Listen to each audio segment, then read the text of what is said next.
वासुदेवाय नमः। ओम परमात्मने नमः। ओम राधये, ओम राधिकाय नमः। ओम वासुदेवाय नमः।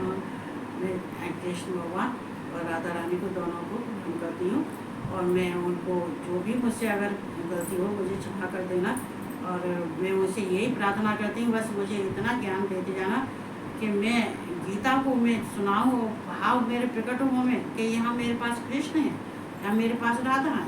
जैसे मैं शिव पुराण सुनाती हूँ तो मैं सोचती हूँ मेरे पास भगवान शिव है। जब गीता सुनाती हूँ तो मैं उनका आवाहन करती हूँ, राधा और कृष्ण मेरे पास में उपस्थित होने चाहिए, क्योंकि जब जहाँ राधा कृष्ण है वहाँ गीता है, जहाँ गीता है वहाँ राधा कृष्ण है। तो मैं उनको आह्वान कर रही हूँ, बहुत बहुत धन्यवाद देती हूँ यहाँ तक मुझे लाने के लिए, और जितने भी हैं यूट्यूब वाले उनको भी सबको बहुत बहुत धन्यवाद देती हूँ, और सबको जय श्री कृष्ण, राधे राधे। अब चले अपने भाव पर। तो कहते हैं कि देखो जो भी करो, जो कुछ भी पढ़ना है, जो कुछ भी सुनाना है, भाव से सुनाओ। तो पहले उनका ध्यान करना चाहिए। तो मुझे ध्यान करने के लिए कौन सा दूर जाना पड़ेगा? मुझे ध्यान करने के लिए तो मेरे सामने ही बैठे हैं। चूँकि पूजा करके उठी, जब मैं सुनाती हूँ तो अपना दरबार खोल देती हूँ। मेरे पास तो सब है, इसलिए मैं नहीं तो मैं एसी में नहीं बैठ सकती, एसी में भी बैठ सकती हूँ, लेकिन वहाँ मेरे भगवान तो नहीं होंगे, मुझे तो नहीं दिखाई देंगे। चूँकि मुझे तो ये हर समय दिखाई देना चाहिए मुझे तो ध्यान करके फिर सुनाना चाहिए। तो हम चलते हैं और कहते हैं कि सब द्वारका चलो, राधा रानी की नगरी चलो, तो बरसाना है, और राधा रानी का जो है वृंदावन है, बरसाना है, गोवर्धन है।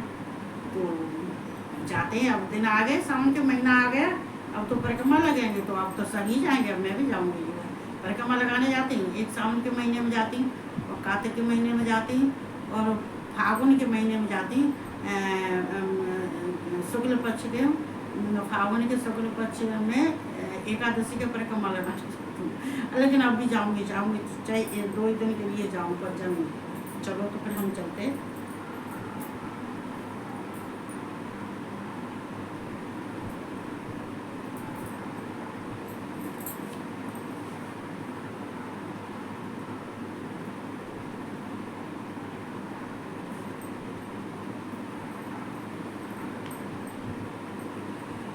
तो ये मैं यहाँ सुनाया था, कर्मों के फल में मेरी इच्छा नहीं है, इसलिए मुझे कर्म लिप्त नहीं करते हैं। इस प्रकार जो मुझे तत्व से जान लेता है वह भी कर्मों से नहीं बनता, मतलब मैं कर्मों पर विश्वास नहीं करता हूँ, और ना ही कर्मों में लिप्त रहता हूँ। चूँकि मैं कर्म करता हूँ, लेकिन उनमें ये नहीं है कि उनमें मेरी आसक्ति हो कि मैं कर्म करता हूँ कि उसमें मैं सब कुछ भूल जाऊँ, ऐसा नहीं है। चूँकि इस प्रकार जो मुझे तत्व से जान लेता है वो कर्मों के बंधन से नहीं बंधता है। इसलिए हे अर्जुन, जो मुझे जान लेता है वो कर्मों के बंधन से नहीं बनता है, क्योंकि मैं भी किसी कर्म के बंधन में नहीं। तो ऐसे एवं ज्ञाता कृतम कर्म पूर्वेरप मोक्षव कुरु कर्मेव तस्मात्म पूर्वे पूर्वतरम कृतम। तो पूर्व काल में मोक्षों ने भी इस प्रकार जानकर ही कर्म किए हैं, इसलिए तू भी पूर्वजों द्वारा सदा से किए जाने वाले कर्मों को ही कर। मतलब यहाँ भगवान कृष्ण उनको कहते हैं कि अर्जुन, जो पूर्व कालों जो तेरे पूर्वज थे, उन्होंने जो मैं तुझे बता रहा हूँ यही कर्म किए थे। तो उन्होंने जो उन्होंने तेरे पूर्व जन्म पूर्व में जो कर्म किए थे, तू भी उसी को कर। क्योंकि वो होता भी यही है, कहते हैं कि भगवान कृष्ण सब कहते हैं हमारे पूर्वज जो परंपरा चली आती है, हम उन्हीं परंपराओं को निभाते हैं।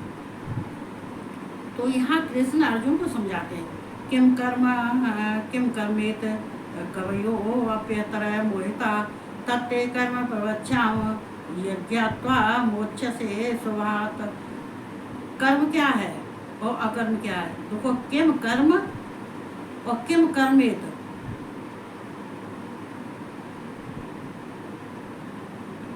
कर्म धन ये तो कर्म क्या है और अकर्म क्या है, इस प्रकार इसका निर्णय करने में बुद्धिमान पुरुष भी मोहित हो जाते हैं। मतलब ये सब हो जाते हैं कि क्या कर्म अच्छा है, क्या बुरा है, क्या कर्म है, क्या अकर्म है, मतलब क्या कर्म, कौन सा कर्म अच्छा है, कौन सा कर्म बुरा है, हम कौन सा कर्म करना चाहिए, कौन सा कर्म हम ना करना चाहिए। तो कभी कभी बुद्धिमान भी मोहित हो जाते हैं, भ्रमित हो जाते हैं, निर्णय नहीं ले पाते हैं। कहते हैं कि जब भ्रमित हो जाते हैं, बुद्धिमान पुरुष भी जब मोहित हो जाते हैं, भ्रमित हो जाते हैं, तो निर्णय नहीं ले पाते हैं। इसलिए वह कर्म तत्व में मुझे तुझे भली बात समझा कर कहूँगा। इसलिए जो कर्म के तत्व हैं, क्या अच्छा है, क्या बुरा है, कौन सा कार्य करना चाहिए, कौन सा कार्य नहीं करना चाहिए, तो ये हम सबके लिए है। देखो मैं कहती हूँ ज्ञान जो भगवान कृष्ण दे रहे हैं अर्जुन को, वो हम सबको भी अपनाना चाहिए। तो ये हम सबके लिए ये क्या है, ये जो है जो उपदेश है, तो कहते हैं कि पतन से बचाने के लिए हमें सबको इन ज्ञान को प्राप्त करना चाहिए। जो अपना पतन बचाता है, जो अपना पतन नहीं चाहता है, जो अपने पतन से उठना चाहता है, तो ये जो अर्जुन को समझा रहे हैं, ये तुम भी समझो, हम भी समझो, समझना चाहिए। इसलिए वह कर्म तत्व में मुझे तुझे भली बात समझाकर कहूँगा, जिसे जानकर तू अशुभ से अर्थात कर्म बंधन से मुक्त हो जाएगा। मतलब इसलिए मैं तुझे समझाऊंगा, जो तू जो कर्म तुझे मैं बता रहा हूँ, जो कर्म करने के तत्व को मैं बता रहा हूँ, क्या करना चाहिए, क्या नहीं करना चाहिए, क्या अच्छा है, क्या कर्म बुरा है, कर्म अकर्म। तो कहते हैं इसको तू अगर जान लेगा तो कर्म बंधन से मुक्त हो जाएगा। जो मैं तुझे समझाऊं उसे तू समझ, तो तू कर्म बंधन में नहीं बंधेगा, और ना ही किसी संसार के कर्म बंधन में बंधा, ना किसी में, और मुक्त हो जाएगा तो कर्मणो हमें बोधव्यम बोधव्यम, देखो बोधव्यम बोधव्यम च कर्मण च विकर्मण अकर्मणश्च बोधव्यम गहना कर्मणो गते। तो बोधव्यम बोधव्यम, एक कर्म का स्वरूप ही भी जानना चाहिए और अकर्म का भी हमें हर सबका बोध होना चाहिए। अकर्म को भी जानना चाहिए, स्वरूप को जानना चाहिए, और विकर्म का स्वरूप भी जानना चाहिए, क्योंकि कर्म की गति ही ज्ञान। हमें इनको सबको जानना पहचानना चाहिए, क्योंकि जानना तो सब चाहिए, क्या कर्म अच्छा है, क्या बुरा है। बोधव्यम बोधव्यम मतलब सबको जानना चाहिए, और स्वतः कहते हैं कि विकर्म का स्वतंत्र भी जानना चाहिए, स्वरूप भी जानना चाहिए, क्योंकि कर्म की गत, देखो कर्म एक अच्छे कर्म होते हैं, बुरे कर्म होते हैं, गति कर्म की गत श्रेष्ठ होती है। एक कर्म प्रधान होता है, एक कर्म ही हमें ले जाता है, एक कर्म ही हमें उठाता है, एक कर्म ही हमें गिराता है, एक कर्म ही हमको जो है अपयश देता है, एक कर्म ही हमको यश देता है। कर्म लेकिन कब जानोगे, जब तुम ये सब जान जाओगे, कर्म अकर्म और विकर्म, इन सब में जब तुम इस सब जान जाओगे, इनके तत्व को जान जाओगे, तो फिर बाद में कर्म ही श्रेष्ठ बचता है। तो यहाँ समझा रहे, कर्मण्य कर्म यह पश्चेद कर्मण च कर्म यह स बुद्धिमान मनुष्य स युक्त है कृष्ण कर्म कृत है कृष्ण, देखो कृष्ण कर्म करता है। जो मनुष्य कर्म में अकर्म देखता है, जो मनुष्य कर्म में अकर्म देखता है और जो अकर्म में कर्म देखता है, वह मनुष्यों में बुद्धिमान और वह योगी समस्त कर्मों को करने वाला होता है। मतलब वो जान जाता है कि कौन सा कर्म अच्छा है, कौन सा कर्म खराब है, कौन सा कर्म हम नहीं करना चाहिए, कौन सा करना चाहिए। अगर जो मनुष्य इसको जान जाता है, अच्छा बुरा जान जाता है, तो वो समस्त योगी कर्म, तो मनुष्यों को बुद्धिमान और योगी समस्त कर्मों को करने वाला है। तो फिर कहते हैं वो कुछ भी करे, जब इनको जान जाता है तो वो कुछ भी करे तो उनको कोई परेशानी नहीं होती है। योगी क्या करते हैं, योगी सारे अपने कहते हैं अंतर आत्मा को शुद्ध पवित्र करते हैं, और कहते हैं अपने जो कर्मों को अकर्मों को जान के वो कहते हैं अकर्मों को छोड़ देते हैं, कर्म को करते हैं, अच्छे कर्मों को करते, बुरा कर्म नहीं करते। वो सिद्ध हो जाता है, पर योग से सिद्ध हो जाते हैं। जब योग से सिद्ध हो जाते हैं तो फिर उनको कुछ भी करें तो उनको कोई दोष नहीं लगता है। यस सर्वे समारंभा काम संकल्प वजता ज्ञानंद कर्माणम तमाह पंडितम बुधा। जिसके संपूर्ण शास्त्र सम्मत कर्म बिना काम और संकल्प के होते हैं तथा जिसके समस्त कर्म ज्ञान रूप अग्नि के द्वारा भस्म हो गए हैं, उस महापुरुष को ज्ञानी जन भी पंडित कहते हैं।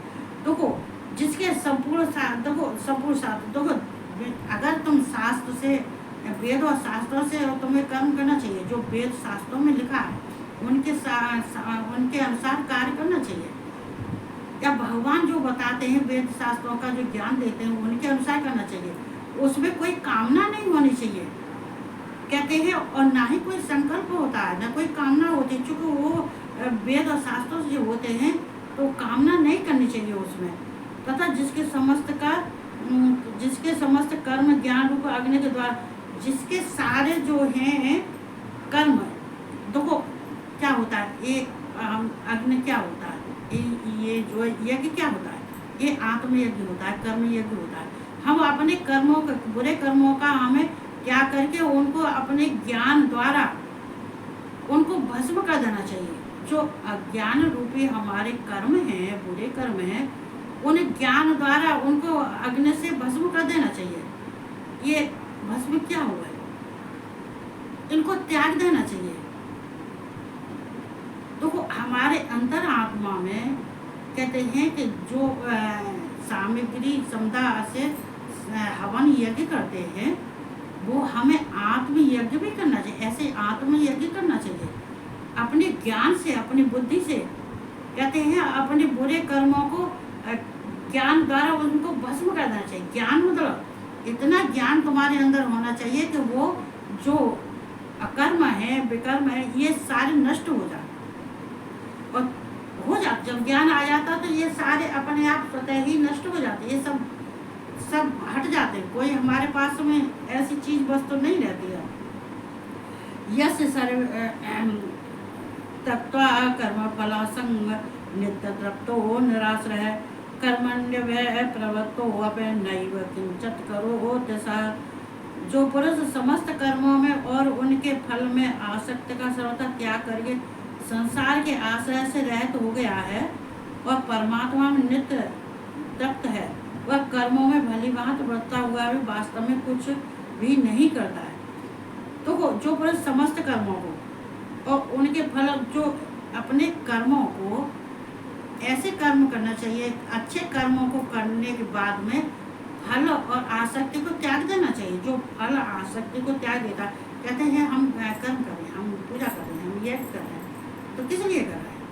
फल की इच्छा के लिए। लेकिन उस फल की इच्छा को त्याग देना चाहिए। फल की इच्छा में आसक्ति नहीं रखनी चाहिए।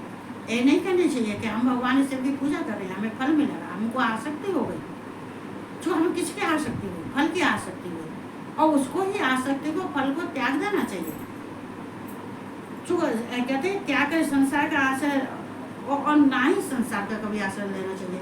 क्या ये वो हमारा कार्य कर देगा, हमारा कार्य उससे हो जाएगा, वो हमें मदद करेगा, हमें वो कोई मदद करना है। ये संसार से विरक्त होना चाहिए, विरक्त हो जाना चाहिए। मतलब जो है संसार को, चूँकि ये परमात्मा, जो परमात्मा नित्य तृप्त रहता है, मतलब जो परमात्मा का स्मरण करता रहता है, जो हर समय परमात्मा का स्मरण करता है, जो कार्य करता है भगवान का स्मरण से करता है, भगवान को याद करके करता है, भगवान को समर्पण करके करता है, तो वो कर्मों में भली भांति बढ़ता हुआ, तो वो कर्मों को भी कितना भी बुरे कर्म करे, क्या भी करे, कुछ भी गलत काम हो जाए, तो वास्तव में फिर कुछ भी नहीं करता।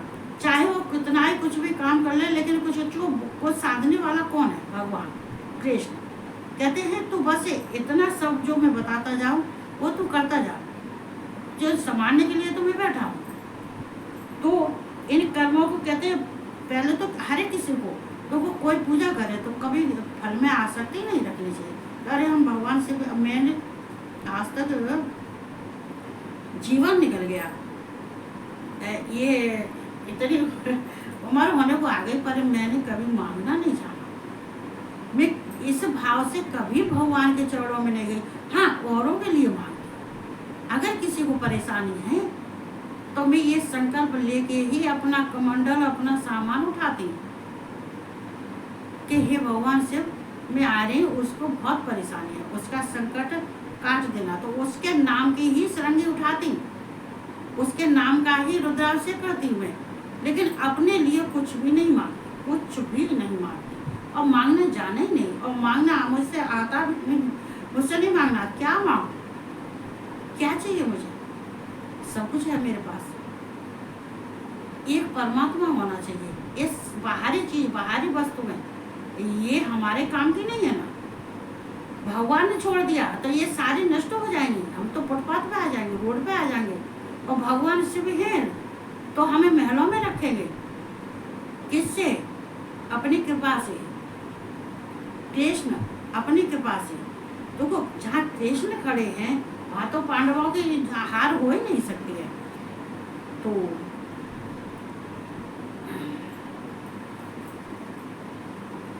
जो पुरुष समस्त कर्मों में और उनके फलों में आसक्ति का सर्वथा त्याग करके संसार के आश्रय से रहित हो गया है और परमात्मा में नित्य तृप्त है, वह कर्मों में भली भांति बढ़ता हुआ अभी वास्तव में कुछ भी नहीं करता। मतलब कुछ भी, सब कुछ करता हुआ भी वो वास्तव में कुछ नहीं करता। जो कि भगवान कृष्ण सब अपने ऊपर ले लेते हैं। नराशीर्यत चित्तात्मा चित्तदहनात्मा त्यक्त सर्व परिग्रह शारीरम केवलम कर्म कुर्वन्न अपाम्नोत किलब्सम। तो किलब्सम, जिसका अंतःकरण, तो कहते हैं केवल शरीर संबंधी कर्म करता हुआ भी पापों को नहीं प्राप्त होता है। तो कितना अच्छा कहा है। ये कहते हैं जो योगी होते हैं, ज्ञानी होते हैं, अगर ज़्यादा योग साधना कर लेते हैं, भगवान में लिप्त रहते हैं, तो उनके शरीर से फिर वो कुछ भी अगर गलत हो जाता है तो भगवान कृष्ण सब माफ करते हैं। जिसका अंतःकरण और इंद्रियों के सहित शरीर जीता हुआ है और जिसने समस्त भोगों की सामग्री का परित्याग कर दिया है, ऐसे आशा रहित पुरुष केवल शरीर संबंधी कर्म करता हुआ भी पापों को नहीं प्राप्त करता। तो जिसका अंतःकरण शुद्ध है, जिसका मन, इंद्रियां सब उसके बस में है, सब उसने उनको जीत लिया है, अपने अंतःकरण को शुद्ध कर लिया, इंद्रियों को भी जीत लिया, मन को भी जीत लिया, बुद्धि को भी जीत लिया, अहंकार को भी जीत लिया, शरीर को भी। जब सबको जीता हुआ होता है और जिसने समस्त भोगों की सामग्रियों को परित्याग, जो बाहर की जो वस्तुएं होती हैं, जो भोग होते हैं, उनको अगर सब त्याग देते हैं तो वो ये भोग क्या होते हैं? ये कहते हैं कि ये मनुष्य के मन के होते हैं। ये भोग अपने अपने आनंद के लिए, अपने सुख के लिए, भगवान की प्राप्ति के लिए नहीं, अपने सुख के लिए, अपने आनंद के लिए। जो कहते हैं जो बाहर की सामग्रियों भोगों को भोगते हैं और उनमें खुश रहते हैं, लेकिन जो उनका त्याग कर देता है, जिसने परित्याग कर दिया, ऐसा आशा रहता पुरुष केवल शरीर संबंधी करता हुआ भी पापों को नहीं। तो ऐसा जब इस सब का इसका परित्याग कर दिया है, ये चीज उसके पास में है ही नहीं, गलत चीज नहीं है, तो वो कुछ भी करता है लेकिन उसको पाप नहीं लगता, क्योंकि सब कुछ शुद्ध हुआ पड़ा है। अंतःकरण उसका शुद्ध है, उसके मन, इंद्रियां, शरीर सब कुछ शुद्ध है, सबको उसने जीत लिया है, सब उसको अपने बस में कर लिया है। तो मेन चीज अंतरात्मा, जहाँ भगवान का स्थान है, अंतरात्मा जहाँ भगवान का स्थान है, वो गंदा नहीं होना चाहिए, वो क्लीन रखना चाहिए। क्यों क्लीन रखना चाहिए? कहाँ रहेंगे, कहाँ बैठेंगे भगवान? कहाँ बैठेंगे, कहाँ रहेंगे? इसमें जगह किसी को मन दो, कितना भी प्यारा हो संसार के, चाहे बच्चे हो, चाहे बहू हो, चाहे बेटी हो, चाहे पति हो, चाहे कोई हो, ये स्थान किसी को मन दो, क्योंकि यहाँ सब अपना अपना भोग भोगने आए। ये देह धरे के रिश्ते हैं, नाते। मेन स्थान तो ये भगवान का है। ये चित्त भगवान में लगाओ, कर्म संसार का करो, घर का करो। लिखा तो है, ये लिखा है केवल शरीर संबंधी कर्म करता हुआ भी पाप को नहीं प्राप्त करता है। हम अपने शरीर से सबका कार्य करते हैं, सब घर का कार्य करते हैं, और जो हमारे पास आता है उसका भी कार्य करते हैं, उसको सब करते हैं। लेकिन हमने अपने अंतर आत्मा में जगह किसी को नहीं दी, ये तो उसी को दिया है जिसका है, इस पे अधिकार उसका है। ये हमारे आत्मा, हमारे दिल में और हमारे मन में अधिकार केवल उसका है, किसी दूसरे का अधिकार नहीं है। तो मनुष्य गड्ढे में डाल देगा, लेकिन भगवान गड्ढे में से भी उठा लाएगा, मनुष्य जरूर डाल देगा। रिश्ता कोई भी हो सकता है। तो यदच्छा लाभ संतुष्टो द्वंद्वातीतो विवस्था समय सिद्धा व सिद्ध हुआ। देखो समय सिद्धा व सिद्ध हुआ, जो कहते नहीं है कि देखो सिद्ध हो चाहे असिद्ध हो। देखो भगवान ने कितनी अच्छी बात है इसमें लिखी है, सिद्ध हो चाहे असिद्ध हो। तो क्या होता है, जो हमारा कार्य सिद्ध हो जाता है तो हम खुश हो जाते हैं, नहीं सिद्ध होता तो हम दुखी हो जाते हैं। तो सिद्धा व सिद्ध उच्च कृत्वाप न निबद्धते, जो बिना इच्छा के अपने आप प्राप्त हुए पदार्थ में सदा संतुष्ट रहता है, जिसमें ईर्षा का सर्वथा अभाव हो गया है, जिसमें ईर्षा नहीं है, जो मतलब ये सोच लेता है कि बिना इच्छा के, जो हमारी बिना इच्छा के जो हमें भगवान दे रहा है उसमें हमें खुश रहना चाहिए, उसी को प्राप्त करना चाहिए। अपनी इच्छा को आगे नहीं रखना चाहिए, भगवान से आगे कोई इच्छा नहीं होती है। भगवान किस तरह से हमें रख रहा है, और जिसमें ईर्षा का सर्वथा अभाव हो गया, जिसमें ईर्षा भी नहीं होती है, ईर्षा भी खत्म हो गई, बाहरी वस्तुओं की चीज का भी अभाव हो गया, वो भी खत्म हो गई। जो हर्ष और शोक आदि दोनों से सर्वथा अतीत हो गया, जो उसे न ज्यादा खुशी होती है तो सुख होता है, खुशी होती है, और अगर न ज्यादा कोई दुख होता है तो दुखी होता है, मतलब समान रहता है, सम रहता है।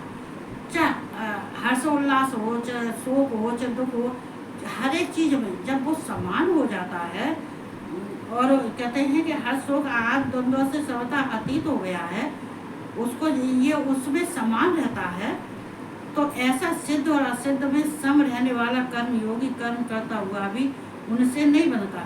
तो ऐसा सिद्ध असिद्ध में जो सिद्ध हो, चाहे कोई कार्य हमारे सिद्ध हो जाए, चाहे हम सिद्ध हैं चाहे असिद्ध हैं, चाहे हमारे पास में कोई कार्य सिद्ध हो गया है या नहीं हुआ है, या हमारा मन को किसी कुछ पा लिया है या नहीं पा लिया है, या हमने उसको सिद्ध कर लिया है या नहीं कर लिया है, तो ये सब इसमें सब में समान जो रहता है, तो कर्म करता हुआ भी उनसे नहीं बनता।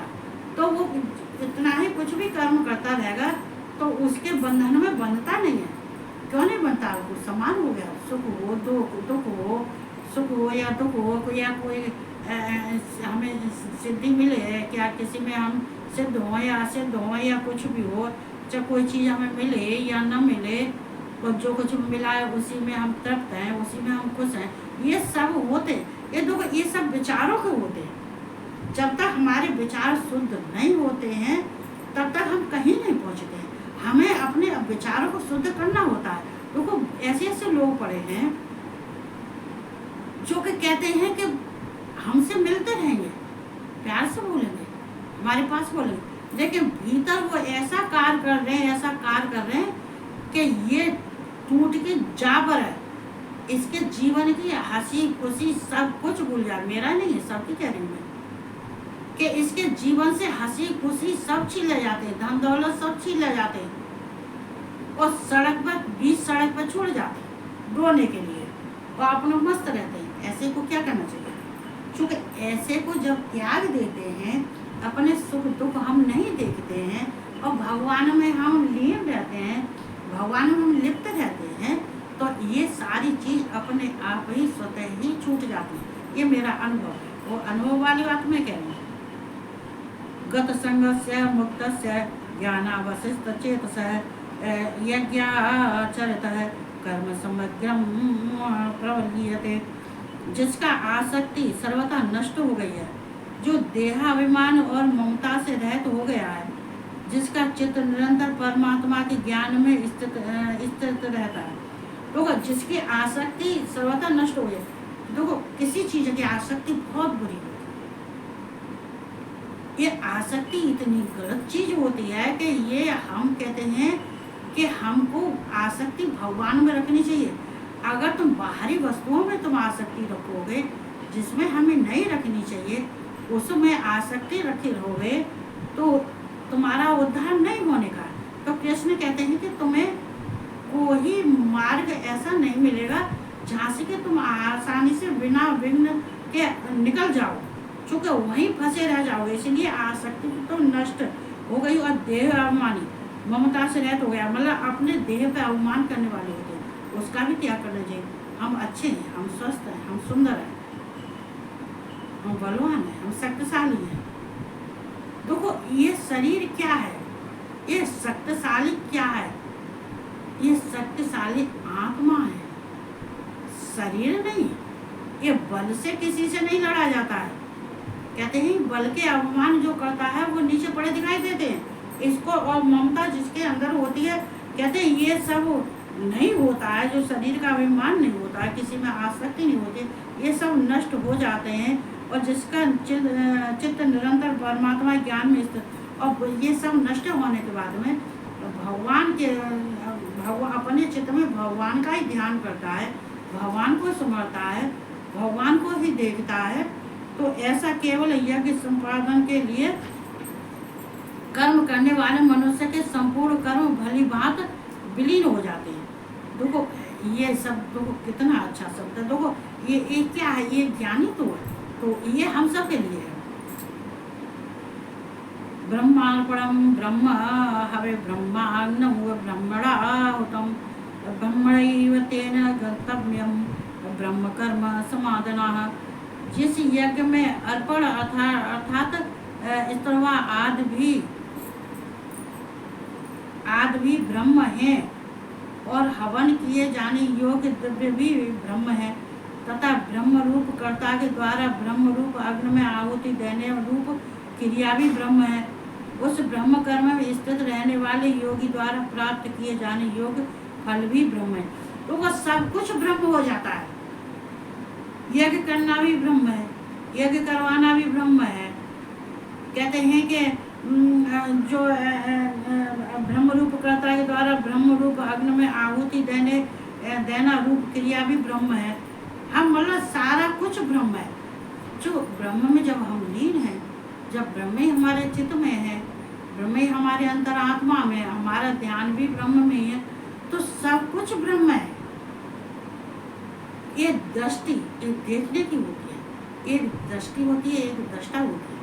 जो दृष्टि होती है वो हमारे देखने की होती है, जो दृष्टा होता है वो हमारे पुतलियों के अंदर बैठा हुआ है, वो ही पुतलियां चलाता है, वो ही इसलिए भगवान में चित्त और ध्यान लगाना चाहिए। जो अच्छा देखोगे तो अच्छा दिखेगा, बुरा देखोगे तो बुरा दिखेगा। अच्छा सोचोगे तो अच्छा होगा, बुरा सोचोगे तो बुरा होगा। ये सब देखने का, विचारों का ही तो है। तो भगवान जिसमें समाये हुए हैं तो सब कुछ उसको सब में ब्रह्म दिखाई देगा। सब कुछ ब्रह्म है, सब कुछ ब्रह्म है। दैमे बापरे यज्ञम योगिने परपासते ब्रह्मान्ना परे यज्ञम यज्ञ नहीं वो जो दूसरे योगी जन देवताओं के पूजन रूप यज्ञ का ही भली भांति अनुष्ठान किया करते हैं, और अन्य योगी जन पर ब्रह्म परमात्मा रूप अग्नि में अभेद दर्शन रूप यज्ञ के द्वारा ही आत्म रूप यज्ञ का हवन किया करते हैं। देखो, यहाँ मैंने अभी बताई, देखो इसमें क्या होता है। दैव तो देवम एव अपरे, तो पर ब्रह्म परमात्मा में तो ज्ञान द्वारा एक भाव स्थित होता है। तो ज्ञान के द्वारा एक ही भाव जब स्थित होता है तो ब्रह्म रूप अग्नि में यज्ञ के द्वारा यज्ञ को हवन करता है, यज्ञ को ही हवन करता है। तो यज्ञ भगवान कौन है? विष्णु है। तो कहते हैं दूसरे योगी जन देवताओं के पूजन रूप यज्ञ का ही भली बात अनुष्ठान किया करते। मतलब दूसरे योगी जन देवताओं के, मतलब देवताओं के जो पूजन रूप यज्ञ का ही भली बात अनुष्ठान करते, मतलब ये देवताओं के, अनेक देवताओं को देखो कहते हैं योगी जन किसी दूसरे का कर रहा है, कोई दूसरे के कर रहा है, जो यज्ञ का ही भली बात अनुष्ठान करते हैं वो अन्य योगी जन परमात्मा रूप अग्नि में अभेद दर्शन रूप यज्ञ के द्वारा ही आत्म रूप यज्ञ का, देखो आत्म यज्ञ रूप का हवन क्या करते हैं। देखो ये क्या करते हैं, अभी मैंने बताया था, अभी इससे पहले बताया था। तो देखो एक तो समदासी यज्ञ होता है, एक आत्म यज्ञ होता है। अभी अभी अभी बताया 2 मिनट 5 मिनट पहले। एक तो देखो यज्ञ होता है, यज्ञ समधा का यज्ञ होता है, और एक जो है उसका यज्ञ समधा का होता है, एक आत्म यज्ञ होता है। तो उस समधा के यज्ञ से पूर्व पहले हमें अपने आत्म यज्ञ करना चाहिए, अपने कर्मों का यज्ञ करना चाहिए। कहते हैं जो हमारे बुरे कर्म है उनका यज्ञ कर दो, जो हमारी बुरी आदत है उनका भी यज्ञ कर दो, आत्म यज्ञ बिना समझा के, इसमें समझा की जरूरत नहीं है ना। तो कहते हैं यज्ञ, कहते हैं भस्म, ये अग्नि में हम जो कुछ भी छोड़ते सारी भस्म हो जाती है। अच्छा छोड़ेंगे वो भी भस्म हो जाए, बुरा छोड़ेंगे वो भी भस्म हो जाए। जो ये अग्नि भी ऐसी है, ये अग्नि ऐसी है कि ये सबके कहते हैं कर्म अकर्म विकर्म सब अग्नि में भस्म हो जाते हैं। श्रेष्ठ कर्म ही बाकी बचते हैं। क्यों बचते हैं? तो वो हमारे अंदर समाये हुए हैं। जो श्रेष्ठ कर्म है वो तो कहीं नहीं जाने थे, और ना ही हम उसका यज्ञ कर सकते हैं, ना हवन कर सकते हैं। योगी जन क्या करते हैं? अपनी आत्मा में संतुष्ट रहते हैं, अपने अंतर आत्मा में ही रहते हैं। तो हमें क्या तो कहते हैं यहाँ पे जो भगवान कृष्ण जो ज्ञान दे रहे हैं ये हम सब के लिए बहुत उपयोगी है। तो हम सबको ज्ञान लेना चाहिए, तो ज्ञान लेना चाहिए और ज्ञान देना चाहिए। ज्ञान लेना ही नहीं चाहिए, ज्ञान देना भी चाहिए। अगर तुम्हारे पास है तो ज्ञान देना चाहिए। किसी का पतन हो रहा है उसको कहते हैं ऊपर को उठाओ, उसका पतन नहीं होने दो, उसका भला करो।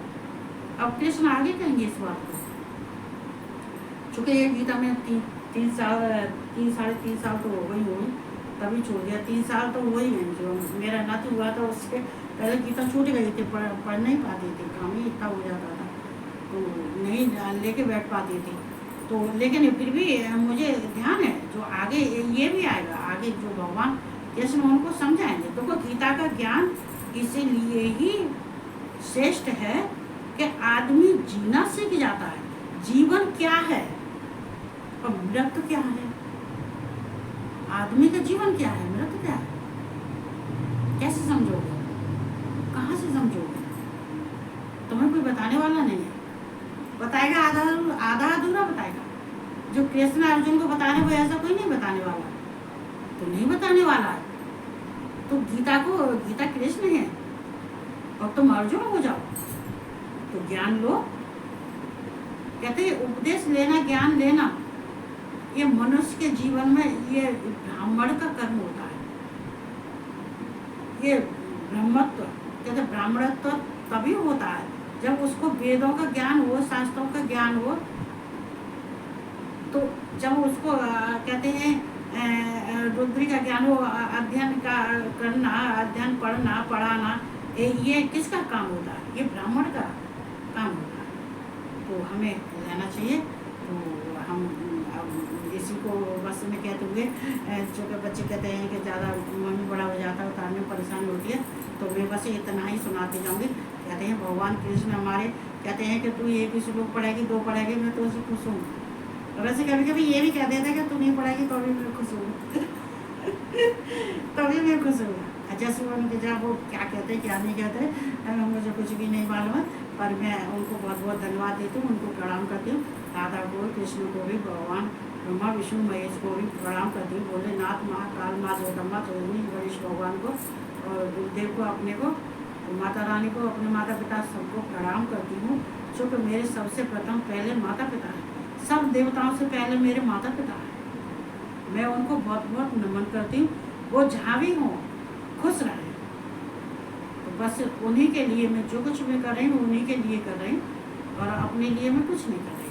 तो ये कहते हुए आराम से इसको सुनना, और जो कुछ भी गलती हो भी उसको क्षमा करना, और बस लाइक करना। देखो जितना हो सके ज़्यादा से ज़्यादा, चूँकि अब मैं ये से पुराण होने के बाद में फिर मैं उपनिषद और ये जो है वेद और उपनिषद सहित में गीता निकालूंगी। अभी तो ये छोटी वाली है, मुझे हाथ में लानी पड़ती है, बड़ी वाली रखी हुई है, इसको छोटी लेती हूँ हाथ में। तो मैं सबको बस यही कहते हुए मैं अपने वाणी को विराम देती हूँ।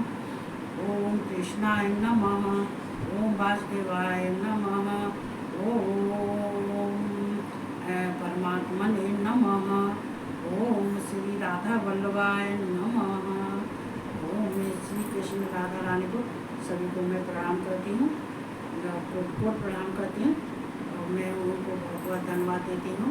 इसलिए धन्यवाद देती हूँ कि चलो कुछ तो मुझे आगे बढ़ाया, इसलिए मैं धन्यवाद देती हूँ। कुछ बुद्धि तो मेरी अच्छी थी, अच्छे मार्ग पर डाला, तो भगवान सबको अच्छे मार्ग पर डालना, सबको बुद्धि देना, यही कहते हुए मैं सबको जय श्री कृष्ण, जय श्री राधे और गुड नाइट।